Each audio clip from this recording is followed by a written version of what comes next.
নমস্কার, জয় শ্রীরাম, হর হর মহাদেব। গতকাল যেটা আশঙ্কার স্তরে ছিল এখন আর সেটা আশঙ্কা নয়, সেটা ঘোর বাস্তব হয়ে গেছে। আর সেই জন্য ভেবেছিলাম এই নিয়ে আর কোনো প্রতিবেদন করব না, এই নিয়ে মুখ বন্ধ রাখবো, কিন্তু আমার মনে হয়েছে এটাকে নিয়ে মুখ বন্ধ করার কোনো দরকার নেই। এটা আজকে একটা ফয়সলা হওয়ার দরকার আছে যে সত্যিই আমি এটা নিয়ে কোনো কথা বলবো না, আপনারা যেমন চাইবেন এটা নিয়ে মুখ বন্ধ করব। কোন বিষয়ে কথা বলছি সেটা হচ্ছে, গতকাল আমি যে প্রতিবেদন করেছিলাম যে এই যে 20 জন তৃণমূল সাংসদ যারা হঠাৎ করে মমতা বন্দ্যোপাধ্যায় এবং অভিষেক বন্দ্যোপাধ্যায়ের উপর আস্থা হারিয়েছেন এবং মাননীয় প্রধানমন্ত্রী নরেন্দ্র মোদীজির উপর আস্থা রেখেছেন এবং তারা একটা আলাদা ব্লক করে এনডিএ জোটে সামিল হচ্ছেন, সেটা কি সঠিক হচ্ছে? এবং সেখানে গতকাল অবধি যে খবরটা ছিল যে সায়নী ঘোষ বা মহুয়া মৈত্র এদের মতো চরম হিন্দু বিরোধী যে মুখগুলো সেগুলো অন্তত এই ব্লকে সামিল হয়নি, মনটা কিছুটা হলেও সান্ত্বনা পেয়েছিল। কিন্তু আমার আশঙ্কা ছিল যে এটা খুব বেশি দিন চলবে না, এরাও ধীরে ধীরে নিজেদের স্বার্থে নিজেদের রাজনৈতিক জায়গাটাকে বাঁচিয়ে রাখতে এই ব্লকেরই অংশগত হবেন। এবং আজকে মিডিয়া রিপোর্ট অন্তত যেটা ইঙ্গিত করছে সেটাই কিন্তু ঘোর বাস্তব হতে চলেছে। এবার বিদ্রোহী দলে নাম লেখাচ্ছেন অভিষেকের সেনাপতি সায়নী, দিল্লি দরবারে তুঙ্গে জল্পনা। ভাবতে পারছেন একবার? 2029-এ যাদবপুর লোকসভা কেন্দ্র থেকে হয় বিজেপির টিকিটে, না হলে বিজেপি সমর্থিত এনডিএ প্রার্থী হিসেবে সায়নী ঘোষ, যিনি শিবলিঙ্গে কন্ডম পরিয়ে চরম হিন্দু বিরোধিতার নিদর্শন রেখেছিলেন, তিনি প্রার্থী হচ্ছেন। আর হিন্দু সমাজকে নিজেদের বুকে পাথর চেপে রেখে সেই সায়নী ঘোষকে জেতানোর চেষ্টা করতে হচ্ছে, তাকে ভোট দিতে হচ্ছে। মানতে পারবেন তো এই জিনিসটা? আমি অন্তত এখন এই মুহূর্তে দাঁড়িয়ে আমি মানতে পারছি না। এবার আপনারা প্রশ্ন করতে পারেন যে কোথা থেকে জানলাম যে এই ঘটনাটা হবে? এটা নিয়ে অনেক অনেক কথা বলছেন, একটু পরে আসছি। আবারও বলছি, আমি এতদিন যা প্রতিবেদন করেছি প্রমাণ সমেত প্রতিবেদন করেছি, প্রমাণ ছাড়া আমি কোনো কথা বলি না। যে কারণে মমতা অভিষেক অনেক চেষ্টা করেও এখনও জেলের ঘানি টানতে পারেনি। জানি না আমার জন্য ভবিষ্যতে কি আছে, কিন্তু এই জায়গা যদি হয় আমি অন্তত মানার জায়গায় নেই। যারা প্রশ্ন তুলছেন যে বৃহত্তর দেশের স্বার্থে বা ওই যে বিলগুলো পাশ করাতে হবে যেখানে ওয়ান নেশন ওয়ান ইলেকশন ডিলিমিটেশনের মতো ব্যাপার রয়েছে, যেখানে সংবিধানকে অ্যামেন্ডমেন্ট করতে হবে এবং 2/3 সংখ্যা গরিষ্ঠতা ছাড়া সেটা করা সম্ভব নয়, তাদের জন্য উত্তরটা হচ্ছে যে এই 20 জন সাংসদ যদি এদের কোনো রকম কোনো স্বার্থ না থাকতো, এরা তৃণমূল থেকে বিচ্ছিন্ন হতে পারতো, যেরকম ঋতব্রতরা হয়েছে, আলাদা ব্লকে বসতে পারতো এবং নিঃশর্তভাবে এনডিএকে সমর্থন করতে পারতো। সেটা না হয়ে সেখানে কিছু কিছু ব্যাপার কেন চলে আসছে? এই যে 20 জন সাংসদ রয়েছে, আমাকে একটা উত্তর দিয়ে দিন, আমি মেনে নেবো এদেরকে, কোনো রকম কোনো প্রতিবাদ করব না, মুখ বন্ধ করে দেব। এদের হাত দিয়ে কি এখনো টপ টপ করে হিন্দু অত্যাচারের রক্ত পড়ছে না? এদের এলাকায় কি 2021 2024-এর পর ভোট পরবর্তী হিংসা হয়নি? সেখানে এদের মদত ছিল না? বা ঘটনা ঘটে যাওয়ার পর এরা জানেনি যেখানে হিন্দুদের ঘর পুড়েছে, দোকান ভাঙচুর হয়েছে, তাদের বাড়ির মহিলাদের টেনে নিয়ে গিয়ে শ্লীলতাহানি করা হয়েছে, হিন্দু ছেলেদের প্রাণ কেড়ে নেওয়া হয়েছে, তারপর আজকের দিনে যেরকম বিজেপি করছে যে কোথাও কোনো অশান্তি করতে দেব না, যদি হয় জনপ্রতিনিধিরা পুলিশ প্রশাসনকে সঙ্গে নিয়ে গিয়ে ঘরে ঢুকিয়ে দিয়ে আসবে, এদের একজনেরও কি সেই ভূমিকা ছিল 2021 বা 2024-এর পরে? তাহলে আজকে শুধুমাত্র কিছু ভোটের জন্য, কিছু কিছু আসনের জন্য এদেরকে কি করে মেনে নিতে পারি? এবার আপনাদের মনের মধ্যে একটা প্রশ্ন আসছে, যেটা আমি গতকালই বলেছিলাম, যে এরা 3টে শর্ত দিয়েছে এবং সেই শর্ত সাপেক্ষেই এনডিএতে এদের ইনক্লুশন হয়েছে। সেটা আপনারা অনেকে প্রশ্ন করেছিলেন, আমি কি ওই মিটিংয়ের ঘরে ছিলাম, আমি জানলাম কি করে, আমি মিথ্যাচার করছি, আমি ফেক প্রোপাগান্ডা ছড়াচ্ছি? তাদের জন্য দ্য ওয়ালের এই নিউজটি আমি তুলে ধরছি এবং এই নিউজের লিঙ্ক আমি আমার ডেসক্রিপশন বক্সে দিয়ে দেবো। আপনারা নিজেরা গিয়ে চেক করে নিন যে শুদ্ধশীল ঘোষ কোনো মিথ্যে কথা বলে না, কোনো হাওয়ায় ভাসিয়ে কথা বলে না, প্রমাণ ছাড়া কোনো কথা বলে না। অপারেশন জোড়াফুল কোন শর্ত ও সূত্রে বিজেপির পথে তৃণমূলের এক ঝাঁক সাংসদ, জানুন আসল ফর্মুলা। এবং সেখানেই যদি নিউজটাকে একটু স্ক্রল ডাউন করেন, সেখানে সাংসদদের 3টি প্রধান শর্ত ও বিজেপির ফর্মুলা, যেখানে পরিষ্কারভাবে পয়েন্ট 1-এ লেখা রয়েছে 2029 লোকসভা ভোটের টিকিট নিশ্চিত করা, 2 নম্বর কেন্দ্রীয় নিরাপত্তা এবং 3 নম্বর পদ ও চেয়ারম্যানের কুর্সি। অর্থাৎ আমি যে কথাগুলো গতকাল বলেছিলাম ঠিক সেই 3টে পয়েন্টই দ্য ওয়ালও লিখেছে। এবং নিশ্চিতভাবে আপনারা জানেন প্রিয় বন্ধু, মিডিয়ার সঙ্গে দ্য ওয়ালের কোনো রকম কোনো সম্পর্ক নেই, তারা তাদের মতো স্বাধীন সাংবাদিকতা করেন এবং তাদের কাছেও এই নিউজ রয়েছে, তারাই এই নিউজ পাবলিশ করেছে। তাহলে ওই মিটিং রুমে না থেকেও যে কথাগুলো আমাদের কাছে এসেছিল সেগুলোর কোথাও গিয়ে একটা বাস্তব ভিত্তি আছে। আর এখন যদি দ্য ওয়াল এটা মিথ্যে করে বানিয়ে লিখে থাকে, এখনও পর্যন্ত বিজেপির তরফ থেকে বা তৃণমূলের ওই বিদ্রোহী 20 জনের তরফ থেকে বা সরকারের তরফ থেকে দ্য ওয়ালকে কোনো রকম কোনো লিগাল নোটিশ পাঠানো হয়েছে? তাদের কাছে কোনো রিজয়েন্ডারের এক্সপেকটেশন রাখা হয়েছে? যদি না রাখা হয়ে থাকে, তাহলে একটা সংবাদ মাধ্যম যখন নিজের দায়িত্ব নিয়ে এই সংবাদ পরিবেশন করছে, সেই সংবাদের তো নিশ্চিতভাবে কোনো ভিত্তি আছে। তাহলে এখানে আনকন্ডিশনাল কিছু তো হয়নি। অর্থাৎ এখানে যারা বলছে যে নরেন্দ্র মোদীজি পশ্চিমবঙ্গের জন্য অনেক কিছু করছে, বিজেপির ডাবল ইঞ্জিন সরকার অনেক কিছু করছে, এবং সেই আদর্শে অনুপ্রাণিত হয়ে আমরা তৃণমূল কংগ্রেসকে, মমতা বন্দ্যোপাধ্যায়কে ত্যাগ করছি এবং আলাদা একটা জায়গা করছি, কই সেই জায়গা তো হয়নি। এরা যদি এতখানি স্বার্থহীনভাবে দেশের কথা, বৃহত্তর স্বার্থের কথা ভেবে থাকে, তাহলে সবার আগে এরা একটা কাজ করুক না, এরা রেজিগনেশন দিক, সেখানে বাই ইলেকশন হোক, এবং সেখানে বিজেপির প্রতীকে, বিজেপির একজন বুস্তরের কর্মী হোক, একজন সাধারণ মানুষ হোক, একজন পণ্ডিত মানুষ হোক, যেতে তারা লোকসভায় যাক এবং সেখানে গিয়ে তারা বিজেপির কথাটা বলুক, দেশের স্বার্থের কথাটা ভাবুক। দেশের স্বার্থের কথা যারা ভাবতে বলছেন, তারা এই কথাটা কেন ভাবছেন না? এবার এই জায়গা থেকে আপনাদের মধ্যে একটা কনফিউশন তৈরি হয়েছে, কোথাও গিয়ে কি আমি শুভেন্দু অধিকারীর বিরোধিতা করছি, এই রাজ্য সরকারের বিরোধিতা করছি? আপনাদের একটা কথা স্পষ্ট করে জানিয়ে দিতে চাই, শুভেন্দু বাবুকে আমি শ্রদ্ধা করি, সম্মান করি। শুভেন্দু অধিকারী নামক লোকটি যদি না থাকতেন, তাহলে 2021 থেকে 2026 পর্যন্ত অন্তত আমি বাকিদের কথা বলতে পারবো না, অন্তত আমি সোশ্যাল মিডিয়ায় যে লড়াইটা করেছি, তৃণমূলের চোখে চোখ রেখে লড়াই করেছি, পুলিশ দিয়ে দুমড়ে মুছে দেওয়ার চেষ্টা করলেও যে ভেঙে পড়েনি, তার এক এবং একমাত্র কারণ ছিলেন শুভেন্দু অধিকারী।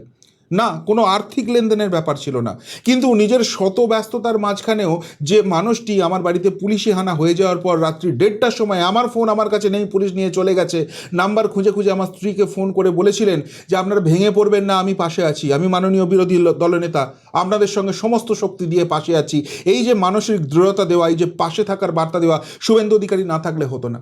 আজকে বাংলায় যে পরিবর্তন হয়েছে, যে হিন্দু সনাতনীরা এক জায়গায় এসেছে, সেই পরিবর্তনের মূল কাণ্ডারি যদি কেউ হয়ে থাকেন, তিনি শুভেন্দু অধিকারী। শুভেন্দু অধিকারী না থাকলে আজকে বাংলায় এই পরিবর্তন সম্ভব ছিল না। দ্ব্যর্থহীন ভাষায় আমি এটা জানিয়ে দিয়েছি। নিশ্চিতভাবে যে যার মতো করে লড়াই করেছেন, কিন্তু তার যদি কেউ প্রধান পুরোহিত হয়ে থাকেন, কেউ যদি প্রধান তার রূপকার হয়ে থাকেন, তিনি মাননীয় শুভেন্দু অধিকারী, এবং যোগ্য ব্যক্তি হিসেবে তিনি মাননীয় মুখ্যমন্ত্রী হয়েছেন, এবং মাননীয় মুখ্যমন্ত্রী চেয়ারে বসে তিনি যে কাজটি করছেন, আজকেও আমি দেখছিলাম তার একটা বক্তব্য শুনছিলাম, কোলাঘাটে যে প্রশাসনিক বৈঠক হয়েছে, যেটা আমরা আগে দেখিনি, আমরা বারবার চেয়েছি।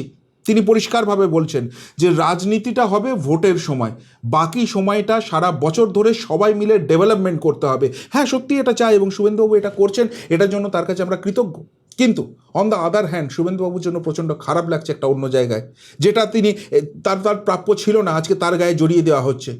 যখন মাননীয় শুভেন্দু অধিকারী সম্বন্ধে কথা বলছেন, ইঙ্গিতে কাকলি ঘোষ দস্তিদার, যিনি এই বিদ্রোহী ব্লকের নেতৃত্ব দিচ্ছেন, তিনি বলছেন যে ইঙ্গিত দিচ্ছেন শুভেন্দু অধিকারী তার সঙ্গে যোগাযোগ করেছিলেন, এই পুরো ঘটনাটার সঙ্গে শুভেন্দুবাবুর নাম জড়িয়ে দিচ্ছেন, তার গায়ে কালি ছেটানোর চেষ্টা চলছে।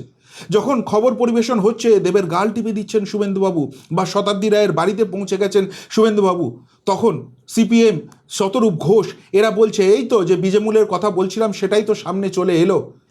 এবং সেই জায়গাটায় যে সমালোচনা হচ্ছে, হিন্দুদের যে হৃদয়টা ভেঙে যাচ্ছে, মানুষের মনটা ভেঙে যাচ্ছে, বিজেপি সম্বন্ধে একটা নেগেটিভ ধারণা তৈরি হচ্ছে, সেটা কি কাঙ্ক্ষিত ছিল?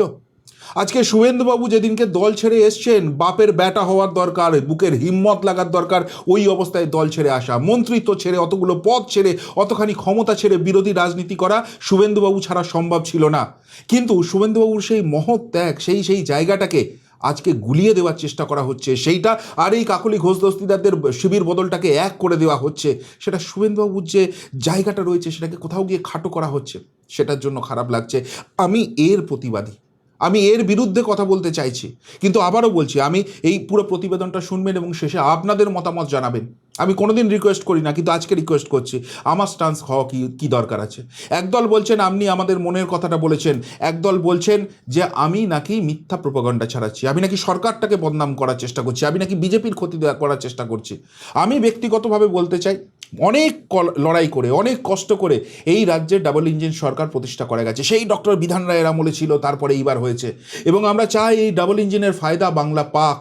সেখানে এক চুলও যেন আঁচ না লাগে। সেই জন্যই আমার মনে হয়েছে যেটা ভুল সেটা ঠিক বলাটাই দরকার আছে, এবং সেই জন্যই আমি গতকাল মুখ খুলেছিলাম। আজকে আমি খুলতাম না, কিন্তু এত দিক থেকে এতভাবে আপনারা চাপটা তৈরি করেছেন, সেই জন্য মুখ খুলতে বাধ্য হলাম। আপনারা ঠিক করে দিন, এই যে ঘটনা ঘটেছে এটা ঠিক হয়েছে, আমি ভুল বুঝছি, আমি অন্যায় বলছি। সায়নী ঘোষের মতো তৃণমূলীদের ভালো তৃণমূলী বলে মেনে নিতে হবে, এবং তারা যেহেতু দেশের বৃহত্তর স্বার্থে এনডিএ জোটকে বাইরে থেকে সমর্থন করবেন, এটা নিয়ে মুখ খুলব না?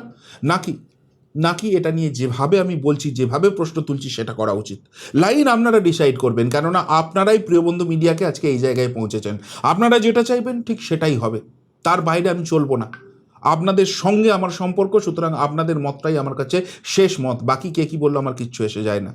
এবার আপনারা অনেকেই আরেকটা পয়েন্ট তুলছেন যে এই তৃণমূল কংগ্রেসটাকে শেষ করার দরকার ছিল, এই মমতা বন্দ্যোপাধ্যায় অভিষেক বন্দ্যোপাধ্যায়কে শেষ করার দরকার ছিল।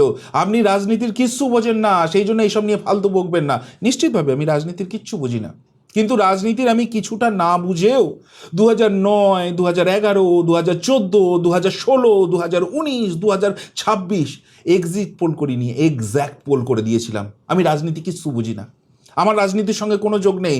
তা সত্ত্বেও 30,000-এ পিছিয়ে থাকা একটা আসন, সেখানে গিয়ে আমার বন্ধুর জন্য দায়িত্ব নিয়ে ময়দানে থেকে লড়াই করেছিলাম। নিশ্চিতভাবে সবাই মিলে হেল্প করেছে, কিন্তু সেই লড়াইয়ে 1 এক চুল হলেও আমার অবদান আছে।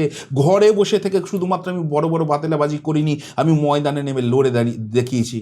এবং অনেকেই বলছে ওই 30,000-এ পিছিয়ে থাকা সিট, যেখানে আমি একদম ক্যালকুলেশন করে বলেছিলাম যে 7,000 ভোটে জিততে চলেছে আমার বন্ধু, ঠিক সেই 7,106 ভোটেই জিতেছে। সুতরাং কিছুটা হলেও রাজনৈতিক গ্রিপটা সেখানে আমার ছিল, কিন্তু আপনাদের কথা আমি রাজনীতি বুঝি না।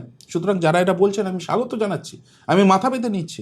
কিন্তু এই তৃণমূলকে শেষ করার কথা যারা বলছেন, আমি শুধু বলি যে রাজনীতি কি T20 গেম? একদিনে সব কিছু শেষ করে দিতে হবে, নাকি রাজনৈতিক টেস্ট ক্রিকেট?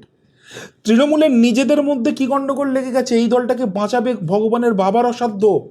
অশোক দেব প্রথম দিন থেকে মমতার সঙ্গে রয়েছে, কিন্তু গতকাল সেই অশোক দেব মুখ খুলেছে যে চন্দ্রিমা ভট্টাচার্য যে নিজে হেরে গেছে, তাকে রাজ্য সভাপতি করা হয়েছে, সে দলটাকে কিভাবে সামলাবে। অর্থাৎ অশোক দেব কোথাও গিয়ে একটা মনক্ষুণ্ণ হয়েছে, এই ব্লকের সঙ্গে কতদিন থাকবে প্রশ্ন উঠে যাচ্ছে। মমতা অভিষেক যখন দিল্লিতে গেছে, তখন ফিরহাদ হাকিম গিয়ে ঋতপ্রদেদের সঙ্গে 1-to-1 মিটিং করে এসছে।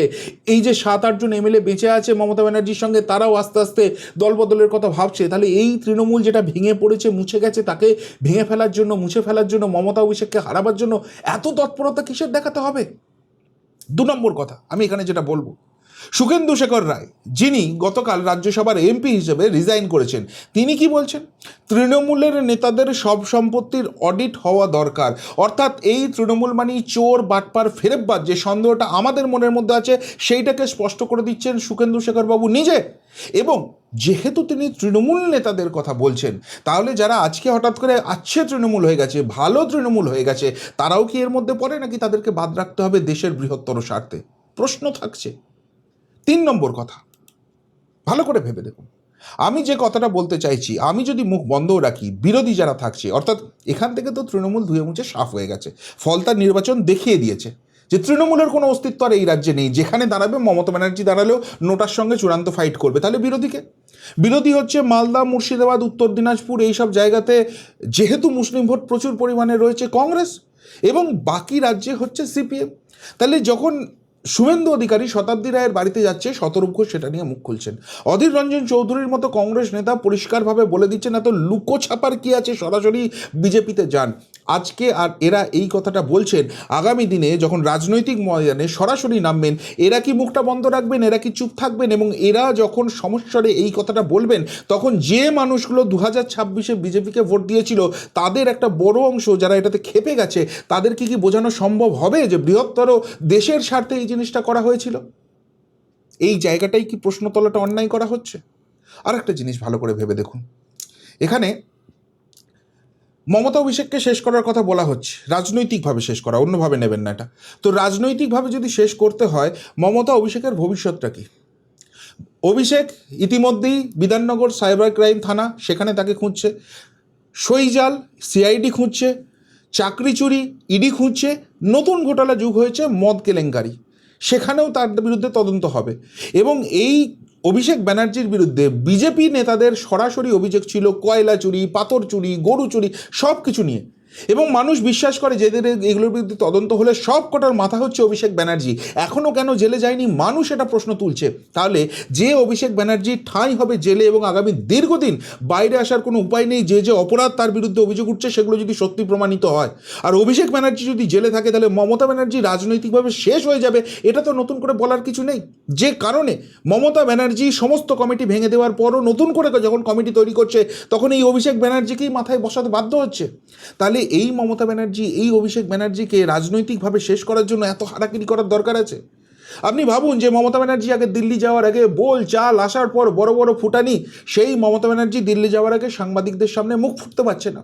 যে ইন্ডিজোটের বৈঠকে গিয়ে ফটর ফটর করতো, দুদিন আগে কল্যাণের মতো লোকগুলো বলতো মমতা ব্যানার্জিকে ইন্ডিজোটের প্রধান করে দাও, সেই ইন্ডিজোটের বৈঠকে গিয়ে মমতা ব্যানার্জি দুটোর বেশি কথা বলতে পারেনি, এবং সেটা সাংবাদিক বৈঠকে মল্লিকার্জুন খাড়গেকে কানে কানে ফিসফিস করে। তার বাইরে মমতা ব্যানার্জির এখন আর কিছু নেই। তাহলে যে মমতা ব্যানার্জি এই জায়গায় চলে এসছে, সেই মমতা ব্যানার্জিকে রাজনৈতিকভাবে শেষ করার জন্য এত বড় জিনিস একটা করতে হবে, যেখানে এতগুলো মানুষের হৃদয়ে ধাক্কা লাগছে। আরে শুভেন্দু অধিকারী হচ্ছেন হিন্দু হৃদয়ের অধীশ্বর, হিন্দুদের পরম আস্থার প্রতীক, হিন্দুদের চূড়ান্ত আশীর্বাদে তিনি আজকে মুখ্যমন্ত্রী হয়েছেন। সেখানে হিন্দুদের মনের মধ্যে যদি প্রশ্ন ওঠে একটা রাজনৈতিক স্টেপ নিয়ে, সেটা নিয়ে মুখ বন্ধ করতে হবে, কথা বলা বন্ধ করতে হবে, নাকি এখানে যখন আমরা মুখ খুলছি, আমরা এটা নিয়ে কথা বলছি, আমরা আবারও বলছি, আমি আমার অবস্থান স্পষ্ট করছি, আমি না এই সরকারের বিরোধী, না শুভেন্দুবাবুর বিরোধী। আমি চাই এই সরকারটা দায়িত্বের সঙ্গে আগামী 50 বছর পশ্চিমবঙ্গে থাকুক, কিন্তু সেই জায়গাটা, সেই ভিতটা যাতে পোক্ত হয়। সেখানে যদি মনে হয় কোথাও ভুল ত্রুটি হচ্ছে, হতেই পারে সেই ভাবনাটা আমাদের ভুল, কিন্তু সেটা তো এগিয়ে এসে সরকারের বা যে দলটা সরকারে আছে সেই দলটার ক্ল্যারিফাই করার দরকার আছে। দেশের বৃহত্তর স্বার্থটা মানুষকে বোঝানোর আছে। এটা ছাড়া অন্য কোনো অল্টারনেটিভ ছিল না, এটাই একমাত্র উপায়, এটা বোঝাতে হবে। আবারও তো বলছি, এরা যদি নিঃস্বার্থভাবে এত কিছু করেই থাকুক, এরা যদি নরেন্দ্র মোদীর এতখানি আদর্শে অনুপ্রাণিত হয়ে থাকে, তাহলে এরা সকলে মিলে রেজিগনেশন দিক, এখানে বাই ইলেকশন হোক, এবং তারপর মানুষের রায়ে এখানকার সঠিক জনপ্রতিনিধি সংসদে যাক, সেখানে গিয়ে তারপর ভোট হোক। সেটা করতে কি অসুবিধা আছে? এই তাড়াহুড়োটার কি দরকার ছিল? আমার প্রশ্ন এইখানেই জেগেছে। এবং এটা নিয়ে আবারও বললাম যে একটা আড়াআড়ি মত তৈরি হয়ে গেছে, একটা আড়াআড়ি বিভাজন হয়ে গেছে, এবং তার ফলে আমিও কনফিউজ হয়ে গেছি যে আমি কি সত্যিই এই প্রশ্নগুলো তুলে অন্যায় করে ফেললাম? আমি কি সত্যি সত্যি শুভেন্দু অধিকারী বা এই সরকারটার গায়ে আঁচ এনে ফেললাম? অহেতুক আমি একটা জলঘোলা করার চেষ্টা করছি, নাকি এই প্রশ্নগুলো তোলার দরকার ছিল? সাধারণ কর্মীদের যে মনের কথাটা, প্রাণের কথাটা, সেটা কোথাও গিয়ে ব্যক্ত হচ্ছে না, সেই আওয়াজটা তুলতে পেরেছি, এবং এটা সংশোধন হওয়ার দরকার আছে। উত্তরটা আপনারা দেবেন, এবং আপনারা যে পথ নির্দিষ্ট করে দেবেন, আগামী দিনে আমার প্রতিবেদন কিন্তু সেই পথেই চলবে। কি বলবেন এই নিয়ে?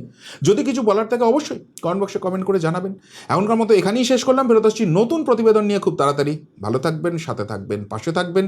নমস্কার।